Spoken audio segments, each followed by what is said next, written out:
नमस्कार दोस्तों, स्वागत है आपका साइट फॉर वर्ल्ड के ऑफिशियल लर्निंग प्लेटफॉर्म पर, जहां स्टूडेंट्स और जॉब सीकर्स के लिए करियर, टेक्नोलॉजी और प्लेसमेंट से जुड़ी इंडस्ट्री ओरिएंटेड और प्रैक्टिकल नॉलेज दी जाती है। अगर आप अपनी स्किल्स को नेक्स्ट लेवल तक ले जाना चाहते हैं तो आप बिल्कुल सही जगह पर आए हो। चलिए शुरू करते हैं आज का इम्पोर्टेंट सेशन। नमस्ते स्टूडेंट्स। कभी सोचा है आपके कंप्यूटर के अंदर एक ऐसा पावरफुल इनविजिबल मैनेजर बैठा है जो सब कुछ कंट्रोल करता है? आज हम उसी मैनेजर को समझेंगे, ऑपरेटिंग सिस्टम। आप रेडी हो? फोकस मोड ऑन है? चलो शुरू करते हैं। सोचो जरा, जब आप किसी आइकन पर डबल क्लिक करते हो ना, तो स्क्रीन के पीछे असल में होता क्या है? मतलब ये छोटा सा एक्शन एक पूरी कहानी शुरू कर देता है। कैसे? आइए देखते हैं। तो इसका जवाब है ऑपरेटिंग सिस्टम, जिसे हम प्यार से ओएस भी कहते हैं। अब ये है क्या? बिल्कुल सिंपल शब्दों में ओएस एक मास्टर प्रोग्राम है।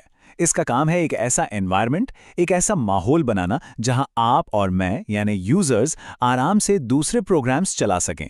ये आप समझ लो कंप्यूटर हार्डवेयर और हमारे बीच का एक ब्रिज है। ठीक है, समझ आ रहा है? अच्छा, तो अब आते हैं इसके सबसे मजेदार हिस्से पर। ध्यान से सुनना, ये इंपॉर्टेंट है। एक फाइल जो आपके हार्ड डिस्क पर आराम से पड़ी हुई है, वो आखिर एक जिंदा चलती फिरती चीज कैसे बन जाती है? मतलब उसमें जान कैसे आती है? स्क्रीन पर पूरा फोकस चाहिए।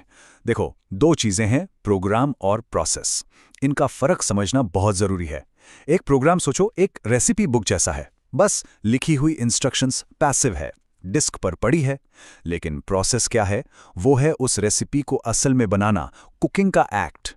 ये एक्टिव है, मेन मेमोरी में चलता है। और सिंपल करें, प्रोग्राम एक सोता हुआ शेर है और प्रोसेस एक जागता हुआ, शिकार करता हुआ शेर। लॉजिक समझ आया या सिर्फ देख रहे हो? पावरफुल एनालॉजी है ना? तो इसका मतलब क्या हुआ? टेक्निकली एक प्रोसेस है अ प्रोग्राम इन एग्जीक्यूशन, मतलब चलता हुआ प्रोग्राम। ध्यान रखना, ये सिर्फ कोड नहीं है, इसमें उसकी करंट एक्टिविटी, उसका डेटा, सब कुछ आ जाता है। और पता है, जैसे हमारी लाइफ में अलग अलग स्टेजेस होते हैं, बचपन, जवानी, बिल्कुल वैसे ही हर प्रोसेस का भी अपना एक लाइफ साइकिल होता है, एक पूरा जीवन चक्र। ये अलग अलग स्टेट से होकर गुजरता है। और गेस करो, इसे मैनेज कौन करता है? हाँ, हमारा ओएस। तो ये है वो 5 मेन स्टेट्स। ध्यान से देखो। पहला, न्यू, मतलब प्रोसेस अभी बन रहा है। उसके बाद रेडी, ये सीपीयू के लिए लाइन में लग गया है, अपनी बारी का इंतजार कर रहा है। फिर आता है रनिंग, मतलब सीपीयू अब इस पर काम कर रहा है, एकदम एक्टिव। चौथा है वेटिंग, जब प्रोसेस किसी और चीज का वेट कर रहा हो, जैसे कि आपने कोई फाइल सेव की तो वो उसके सेव होने का वेट करेगा। और आखिर में टर्मिनेटेड, खेल खत्म, काम पूरा हो गया। इस पूरे साइकिल को ओएस हर एक प्रोसेस के लिए मैनेज करता है। क्लियर है या कंफ्यूज हो? अब आपके मन में एक सवाल आना चाहिए कि आखिर ओएस इतने सारे प्रोसेसेस का हिसाब किताब रखता कैसे है? वेल, इसके लिए ओएस हर प्रोसेस का एक आइडेंटिटी कार्ड बनाता है। इसका टेक्निकल नाम है प्रोसेस कंट्रोल ब्लॉक, यानी पीसीबी। इस कार्ड में उस प्रोसेस की सारी जन्म कुंडली होती है। वो अभी किस स्टेट में है, न्यू है, रेडी है या रनिंग? सीपीयू को अगला कौन सा इंस्ट्रक्शन चलाना है, उसको कितनी मेमोरी दी गई है। ये सारी डिटेल्स ओएस को हर प्रोसेस को ठीक से मैनेज करने में हेल्प करती हैं। समझ आया इस स्टेप का पर्पस? चलो अब एक और इंटरेस्टिंग चीज देखते हैं, सीपीयू स्केड्यूलिंग की आर्ट।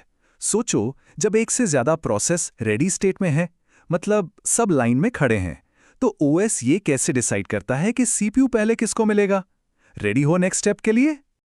और इसका गोल बिल्कुल सिंपल है, एक ही मकसद है, keep the CPU as busy as possible. मतलब सीपीयू को जितना हो सके बिजी रखो। एक अच्छे सिस्टम में सीपीयू को एक सेकंड के लिए भी फ्री नहीं बैठना चाहिए। सबसे बेसिक एल्गोरिदम है फर्स्ट कम फर्स्ट सर्व्ड या एफसीएफएस, मतलब जो पहले आया उसको सर्विस पहले मिलेगी। सिंपल है ना?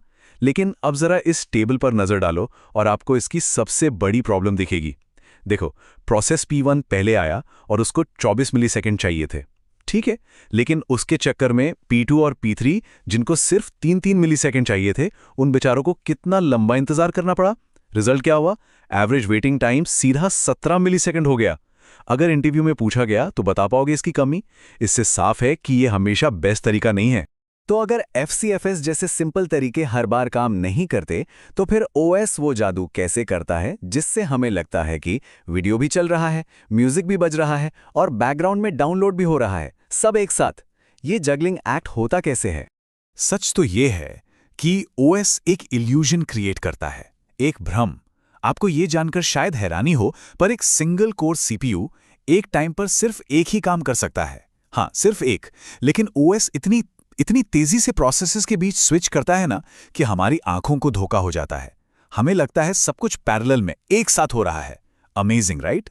और इसी कमाल की टेक्निक को हम कहते हैं टाइम शेयरिंग या मल्टीटास्किंग। इसमें ओएस क्या करता है? वो हर प्रोसेस को सीपीयू का एक छोटा सा टाइम स्लाइस, एक छोटा सा टुकड़ा देता है और इतनी फास्ट स्विचिंग करता है कि आपको हर एप्लीकेशन चलती हुई और रिस्पॉन्सिव महसूस होती है।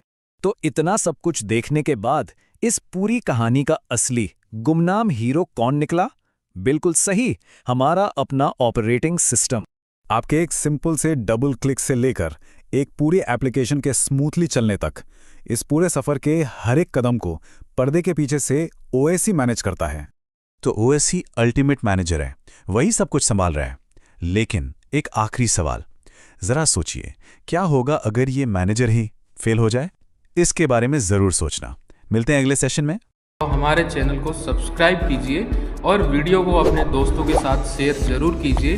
कमेंट सेक्शन में अपना डाउट या नेक्स्ट टॉपिक लिखना मत भूलिएगा।